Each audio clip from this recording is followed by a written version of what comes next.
Hola, bienvenidos a Ambulante en Casa. Soy Megan Monsor, la directora de programación de Ambulante, y estás viendo la sesión de preguntas y respuestas con el director de Mike Wallace, está aquí. Quiero agradecer a nuestros patrocinadores, Cucapá, que puedes probar la cerveza Ambulante pidiéndolo en beerhouse.mx, y también a Barmesil, que nos está haciendo posible este proyecto en línea. Esta conversación va a estar en inglés con traducción, creo que es lo que están viendo, entonces por el idioma del invitado voy a cambiar a inglés ahora. Pero por favor mandan sus preguntas al chat y los voy a presentar a nuestros invitados. So our first guest is the director of Mike Wallace is here, Avi Belkin. He's an award-winning film director, producer, and cinematographer. Besides for premiering Mike Wallace is here last year at the Sundance Film Festival, he also produced a 6-part documentary series called No One Saw a Thing about violence in a small town in the US. And he was also featured in Variety's Top 10 Directors to Watch. Thank you for joining us, Avi. Sure, thank you. And our other guest is Tzutzumatzin Soto. She's an activist of preservation and theoretical reflection on audiovisual collections in Mexico, as well as memory processes. She's interested in rejected cinema in the archives, such as amateur cinema, news, advertising, etc. She has collaborated in the collections department of the Cineteca Nacional since 2012, and she is our programmer for Revisaremos, which is the section that Mike Wallace is here as a part of. So thank you for joining us, Tsutsu. Thank you very much for having me. So Avi, I'll start with you. You are an Israeli filmmaker living in the US, and I'm curious to know what inspired you to make a film about such a particular character in the history of US news. Well, it's crazy because now the more I do, time passes, it becomes like a history that I go to remember when I started working on it. So I started working on it in 2015, roughly. Mm-hmm. So right now, again, it looks like a very distant history time. But when I started working on it, I wanted to go and do a film in America. And I was looking for an idea that I can really, feel that it's an American film and not like an outsider doing an American film. And I was obsessed back then in the state of journalism. I know that right now the state of journalism has escalated since then, and this was before Trump got elected, but it was already feeling like journalism was under attack, and it was feeling like there's too many outlets and there's a lot of misinformation out there. And I became obsessed with the question of how do we get here? How do we get to the point in time? Mm-hmm. And I was looking for a genesis story that I can tell how we got here. Mm-hmm. And when I started researching, how you always start researching a subject when you start a film, and I kept bumping into Mike Wallace interviews with different people, different moments. And I felt like if I would do a portrait of Mike, through him, I can tell the much bigger story, kind of use his life as a microcosm story for the broadcast journalism story. Mm-hmm. And I wanted to do an interview with Mike, but Mike was dead. And I thought it would be an interesting tool to kind of go through the archives and watch him interview people while I interview him through the interviews that he gave to other people. So because of kind of like a two-motor thing that's going, one interview, one interviewee. And I came to America. I didn't know anybody here. I had this pitch. I cut a sizzle from stuff I found online from all archives of interviews. Mm-hmm. And I started pitching it around, and pretty fast I kind of got a deal, and CBS felt that it was a good timing and a good approach to the subject. And that's how it came to be.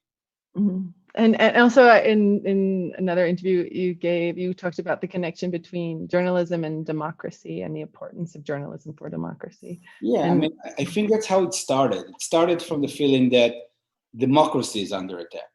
Mm-hmm. When we talk about the state of journalism, we're actually talking about the state of our freedoms, the state of democracy, the state of our rights. People get obsessed about journalism as this thing that is not connected to everything in life, but journalism is just a reflection of our society, of the health.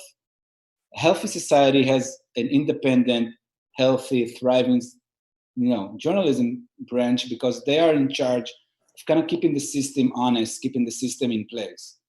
And the moment you start talking about the state of journalism, you're actually talking about the state of democracy.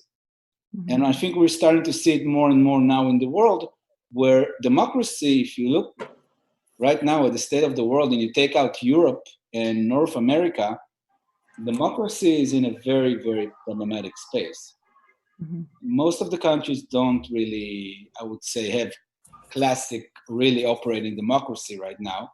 And I think it starts from the fact that journalism is weak, mm-hmm. from the fact that people are not in check, and there's a feeling that grows more and more that people can get away with crimes and corruption and basically with stealing our freedoms.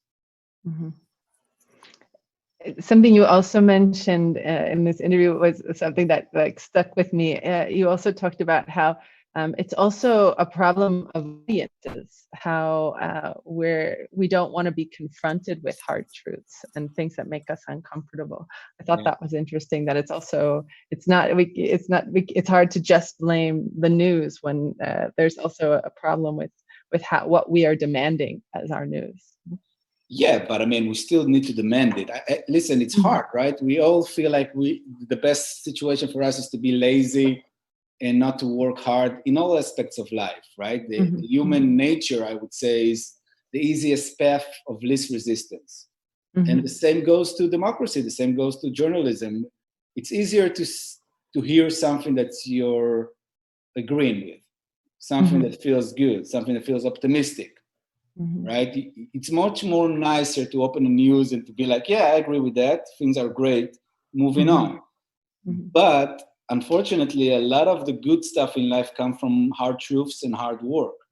Mm-hmm. And if we're pivoting into Mike again, that's kind of Mike's crux. That was what his life was about. In a way, Mike was running from his truth.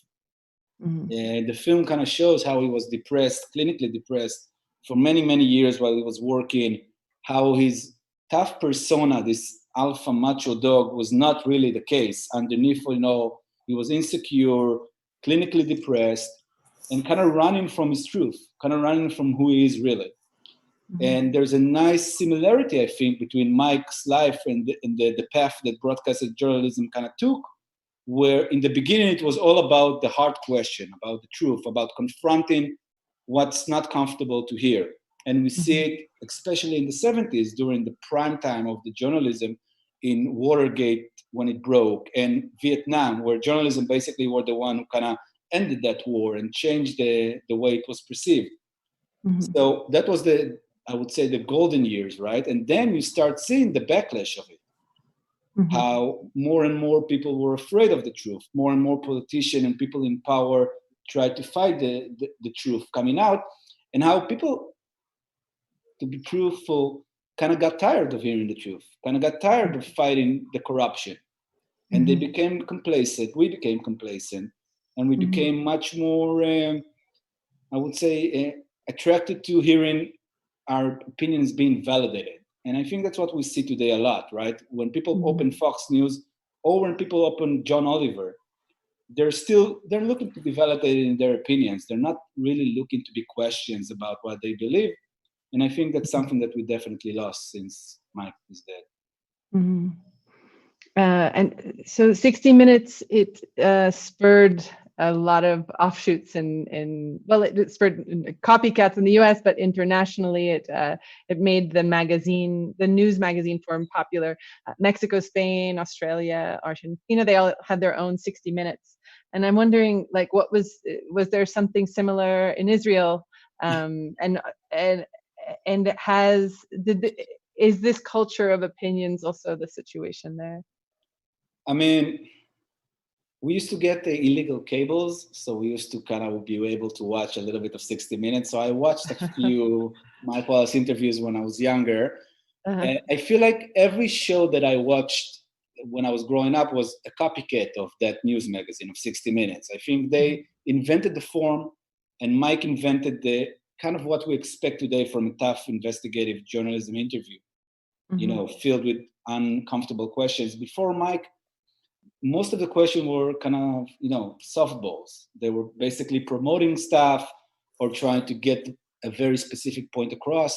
And he, in 60 Minutes, kind of changed the model. And I think in Israel, almost every news magazine is very similar to 60 Minutes. And I think in America as well. Mm-hmm. At the end of the day, you have this kind of 4 or 5 segments done by different reporters. Each one of them usually have 1 or 2 interviews in them that kind of hold the film together. And it's basically like a short documentary, but a much more superficial one, obviously, without the take and without the art in it.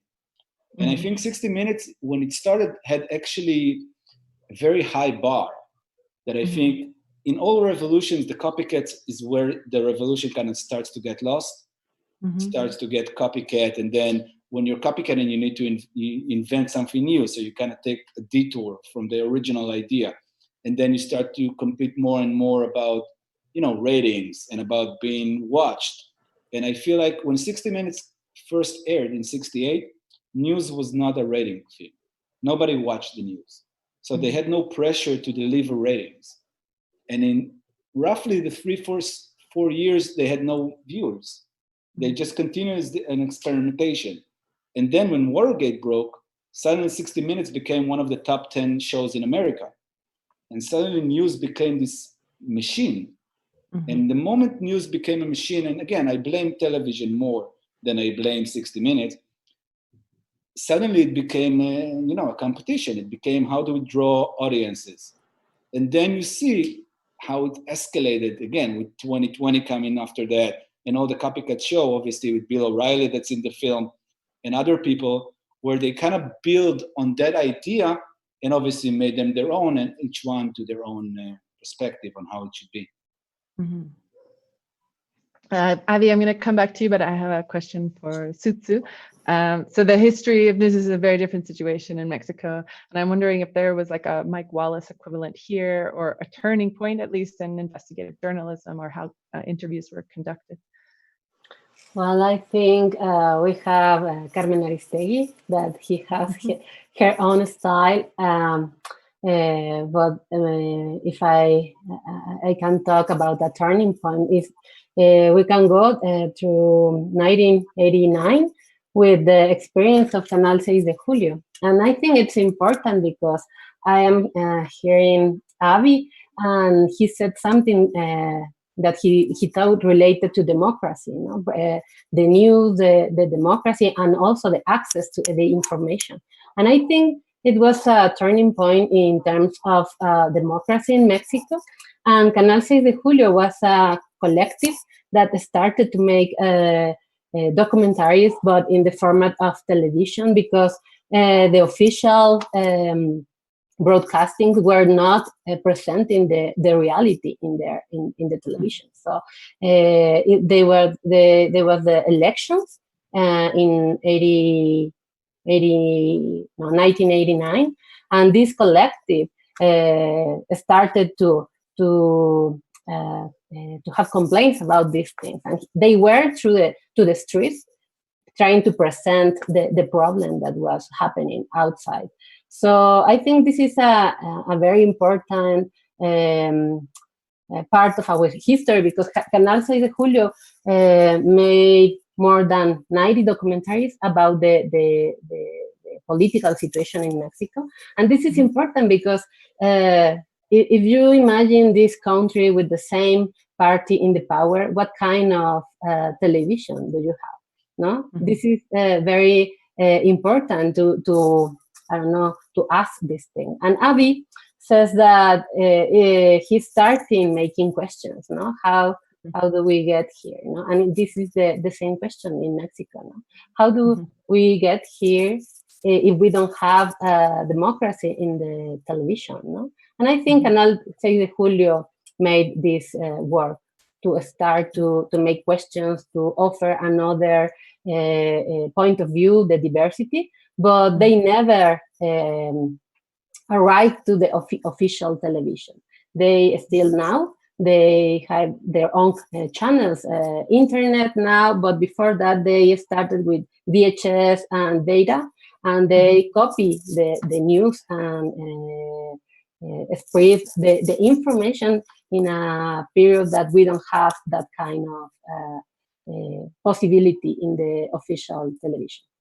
Mm-hmm. And Avi, can you talk to us a little bit about your experience diving into the archive? So many hours of footage, like what guided you in what you chose, and what was the access like?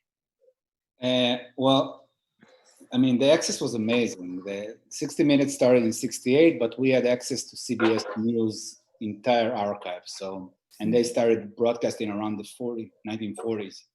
So I basically had over half a century of archives of news that Mike Wallace was at the center of most of it, because he was the #1 star of CBS after Cronkite. And it was just kind of like watching the half century history of the 20th century, like basically rewatching it through the prism of an investigative journalist.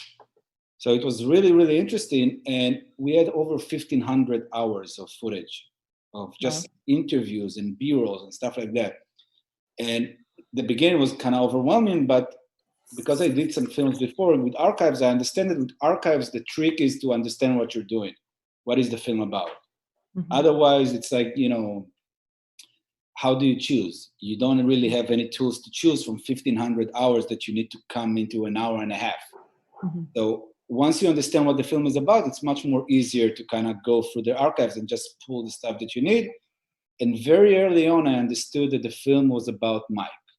So I wasn't kind of tempted to go through, I want to give a history lesson of what happened here and a history lesson of what happened here, which is very tempting. And a lot of the time, when you do a film about a man or an event or something small that kind of reflect on something big, you always kind of do the mistake of going to the something big more and more, instead of focusing on the something small and kind of letting it illustrate the bigger point. So once we were focusing on Mike, it was a question of understanding what made him tick. What was his life about? And I find that Mike's life was very interesting because in a way, Mike was not reflective. He couldn't reflect about himself. And I really felt like he was trying in his interviews to understand himself better. That's why he was so relentless in his questions. And a lot of the questions, there's a moment, like the second question in the film is to Barbara Streisand, and he asks her, what are you afraid of? And Mike was afraid of everything as well. So that question immediately becomes a question Mike kind of basically asks himself. Mm-hmm. So that's how we kind of went through the archives. We were looking for moments that Mike is interviewing people, but actually reveals himself. Mm-hmm. So that was easy to kind of comb through those things easy and get stuff that, were that. And then on the other hand, we were trying to kind of do a Mike Wallace interview with Mike Wallace. Kind of trying to put him on the hot seat, kind of put himself, under the tough question that he would ask himself if he could. So that's how we kind of went back and forth. And of course, there was these big moments in Mike Wallace's career that were kind of, our chapters in the beginning, which was the Khomeini interview, which is an iconic moment, or the whistleblower with the wagon tobacco story. Mm-hmm. Those moments and the fact that his son died in Greece, those were kind of moments that we put a scaffolding in the beginning to kind of know how the story was. And then we went into the archives looking for stuff that relate to those moments, not just looking through 1,500 hours and, not really understanding where to look. Mm-hmm. And looking through the last, it was 50 years of history through the archives. I don't know, how did it make you change your perspective in some way, or what did it make you reflect on in that sense? That's interesting. First of all, I would say that hands down the most fun I had doing a film, because the materials were so engaging. It was just like really, really just fun to watch. I would watch like every interview. You got to understand every interview is like 12 minutes segment in the show, but has like 4 or 5 hours of raw footage interview. Mm-hmm. So you can actually sit in the interview and be present for the real, person. You kind of see, I saw Putin in the 90s, Trump in the 80s, people who shaped the history and really got a glimpse of them. And I think what stayed with me the most is, I knew it, but there's something about seeing some of the great, great people that lived throughout the 20th century and see how all of them, at the end of the day, are insecure. All of them are basically human with all the faults that we have. And all of them are kind of trying to work out in different variations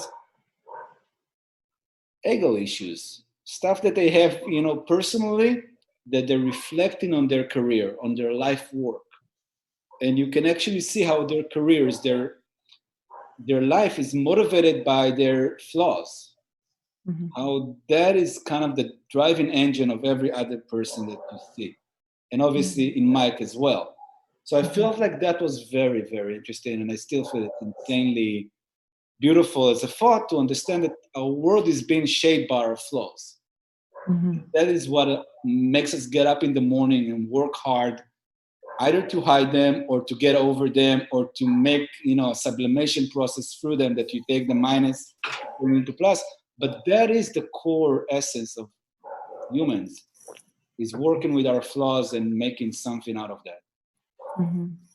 Yeah, it's interesting to think about how that shapes our society. Yeah. These are the people shaping our society. Yeah, especially if you see the president right now in America, and it's so clear, right? You can actually see it. Like, the good thing about Trump is that it's not a hard analysis. Everything is kind of very clear to understand, and you see how his insecurities and his flaws is determining his actions. You can actually see it. So everybody's like that. So I'm going to go back to you. I'm curious to know if you think a film like this could be made in Mexico, like especially with the access to the archives. I know we presented this last year in kind of a forum of with archivists and also in the context of a forum about news programs and archives. And so I was wondering, like, what was the reaction in that context, and what would be the limitations of making a film like this here? I think there are some limitations that maybe I could explore now.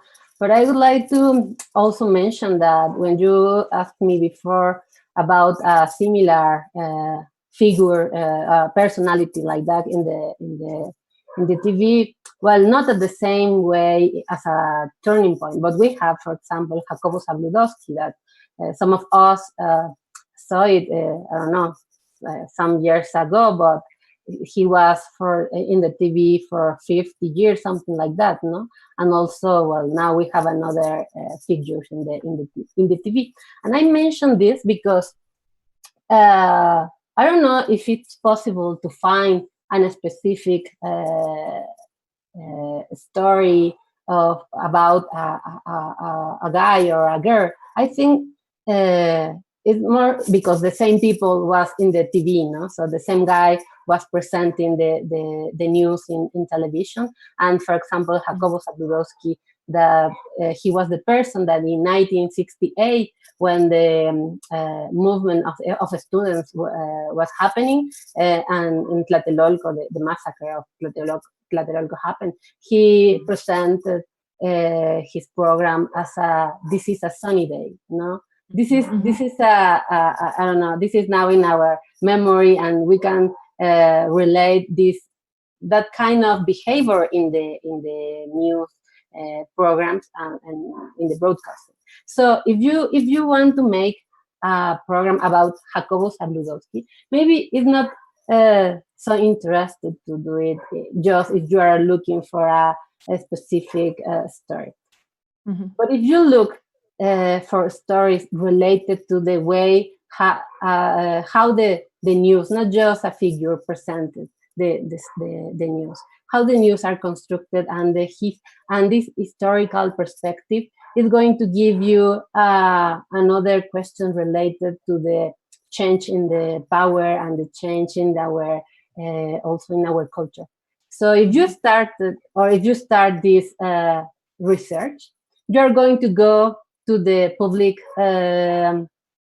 archives, Cineteca Nacional or Filmoteca Nacional, and you are going to see that there are not broadcasting archives there, because the broadcasting archives are in the companies that are producing the TV shows. So I can say that there are not guides open guides that you can go and ask for a specific things, and you cannot have the I don't know, a complete perspective if you are making a deep research. But it's interesting, for example, in the Cineteca Nacional 2 years ago, in a collaboration with Ambulante, we presented a excerpt of Jacobo Zabludowski talking about something that happened with the police and the students.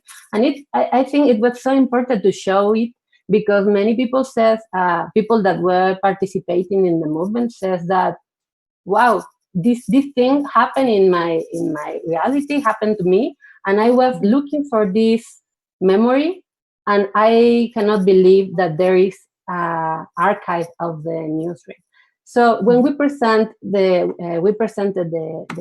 documentary of Avi, the many, well, not many, but some people that is working with other documentary filmmakers, and usually they make the research. They were surprised because they didn't know that the public archives could offer that kind of different perspective. In the public archives for 50s and 60s, but not after 70s to now. No? So I think that's why it's important. Well, one of the things that it's important to make this comparison between possibility to make that kind of documentaries in Mexico, because we need to make more research. Avi says that, no? We need to go deep and to work hard in terms of analysis, also in a war against the I don't know, against the companies that is keeping the information. No? In Mexico, the companies that have this concession of the television, the government gives them this permission. So in a way, this is a public information. No? The information that they produce in, not just in news, in other kind of programs. So so that way, I'm also interested in asking to Avi. You saw? Did you see all the news, or how did you work? Because I think it's important to share with other filmmakers this perspective, no? To research in the documentaries. No, I think it could be important to point to put. No. So you're asking him how he worked with the archive, or what is your question? I would like to ask if you saw all the materials. I mean, how was your team related to checking all this stock, and how, because you said that you select and you make things and you make this research and go deep. How did you work? Was you all alone, or it was a team? And how did you construct this research related to the archive? Yeah, I watched all the archives. Yeah, I feel like there is no shortcut to that. You got to watch everything. And I work on paper. So what I do is I watch everything, then I select the stuff that I want, then I transcribe them into just pages. And then I go over the pages and I read them a second time, and I highlight the stuff that I want. And then those become the basis of the script that I kind of start building the film from. And I had an assistant editor and an editor. So all three of us together would kind of take what I highlighted and started to kind of assemble that into a structure of film. But yeah, I mean, there is no shortcut. You got to watch all the archives. You got to, the footage has to be ingrained into you. And then you also need to know what the story is about. And then you start kind of pulling moments that you feel are important, and then you have this bank of footage. And then you kind of start, it's kind of a collage when you do an archival film. It's basically taking materials that were shot already and kind of assembling them in a new way that gives them new meaning and new context. So it's very different from working obviously on a film that you shoot and you go and you know what you want and you interview the person. This is what's available to you, and you kind of rearrange it to make some new meaning, or to flash out the meaning of it that was kind of either forgotten or never exposed. There's something very strong about archives that they are. There's a moment in the film, which is maybe my favorite quote in the film, the Oriana Fallaci, the Italian journalist, she says that journalists are historians because they write history at the moment it happens. And it's the best way to write history. So when you go into archives, it's history. And you basically see the history not as being written down. You can actually see the footage. You can actually see the people talking. And I think that's very powerful. And again, like rearranging that in a way that kind of contextualize something about today, about our times, is a very powerful tool to understand the process of, specific things in society that we're witnessing today, but don't really know how they came to be. So archives can really help us understand how certain phenomena in our society, how certain situations came to be through the use of the history, documented history that we have. And I think it's important also to have this conversation in Mexico, because if Megan asked if we could have that kind of documentaries here in Mexico, it could be difficult because we don't have access to the archives, or even we don't have access to the descriptions of the archives. So if a researcher, not just the documentary filmmakers, our students, I don't know, historians or the citizens, if they don't have access to the description of the archives, because some of them are in public archives and they don't have guides to research, it's a problem. But also if the private companies that have their own archives, they don't have guides, description of that, I think this is the first thing. This is a promise of memory, a promise of history, but it's not really a possibility. I think also it's about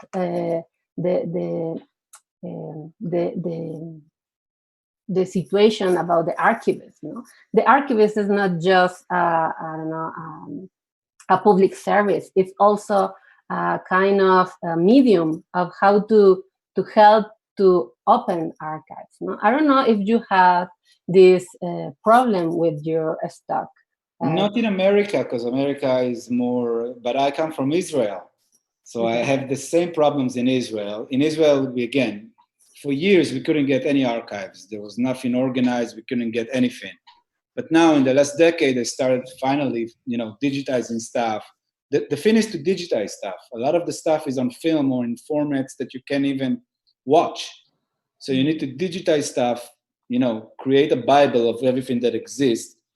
And again, it divides into two ways. One, all things that are, public domain should be handled by the people who are, local companies, etc. They need to make money out of it, otherwise they wouldn't do it. But the majority of archives, if Mexico is like Israel, and I think it is, so for many, many years, you only had one or two local stations that were basically the government run, right? So that should be the government. So again, in Israel, we just started doing it like 5 years ago. It took a long time, but finally the government gave money to it. And now they're digitizing all the history of Israel, basically, that was broadcast, and giving, all the filmmakers, giving them an option to get Bible of what exists, etc., so they can start basically making it. But the government needs to feel like this is part of the heritage of the country, and preserving it and making it accessible it should be in the interest of a country, building ethos, building this story of who we are. And I just feel like a lot of the time it takes time, especially in countries that are fighting for other obvious things and still haven't gotten around to that. So it's hard to fight for archives when, there's bigger problems. And that's why this experience that I told you before about the Canal 6 de Julio is also a reference, because when they started their work, they started recording the news. So now they have a very important archive from the official, the private companies. And this is the only way that you can know about the historical processes in Mexico since the late 80s, and it's a reference for that, and now they are seeking for funds to offer this archive for researchers, in order to also share the possibility to make documentaries like you, or documentaries like the Canal 6 de Julio used to do? I'll be fascinated to watch Archives of Mexico. Yeah, sure. Very Tzutzu has a lot of them. She can I'm sure there's a very fascinating story to be had. Well, we're running out of time, but I have a few questions from the public, and then we will let you go, Avi. So Antonio from Morelos wants to know, how has the ethics of journalism, how has the ethics of journalism changed if we compare the hard interviews of Mike Wallace and fake news of today? I mean, it's kind of hard to compare even, because if you look at the time that Mike Wallace was in his prime, there was only 3 outlets in America that gave you the news. It was ABC, NBC, and CBS. So in a way, there wasn't that much of a competition, and everything that was on TV and the news got immediate, I would say, attention. And now it feels like, most of the networks and most of the outlets are fighting for attention. So a lot of the time they have to, make it more entertaining or try to make it more sensationalized because they want basically people to watch. Mm-hmm. So in that essence, the ethics changed because it became a spectator sport. It became this, something that you need to fight over ratings for. So in that sense, it changed. I feel like most of the good journalists, and there's great journalists still today, their ethics is in the same place. It's in the place that we service the public right to know. And I think a lot of journalists do come with that approach. But now you start to see, okay, but how do I get my audience? We got to remember that something about Mike that's very important. Mike had at his prime 50 million people watching him, mm-hmm. like every week, without him needing to fight for it. So that's a lot of power. So you can allow yourself to be much more ethical and much more, I would say, hard-hitting questions. Because today, Mike wouldn't get an interview with Trump. He would never give an interview with Mike.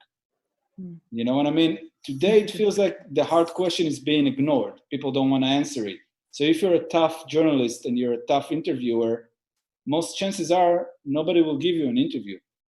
Mm-hmm. So the landscape has changed so much that I don't think you can say like a black and white, the ethics are lesser now. I just think the market and the landscape is so different right now that we're facing, I would say, very different problems than what they faced. Yeah. And one last one before we let you go.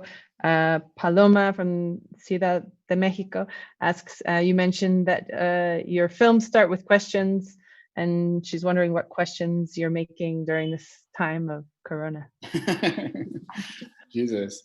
I feel like, it's funny because I had an interview with Israel and they asked me something similar, and I felt like I always feel I never understand something when it happens. And that's why I think I'm drawn to historic films, and that's why I love archives so much. I think Corona right now, it's still like, we're still living it. You know what I mean? It's so hard to even understand what is the implications because we're still not done with it. This traumatic event is still unfolding, right?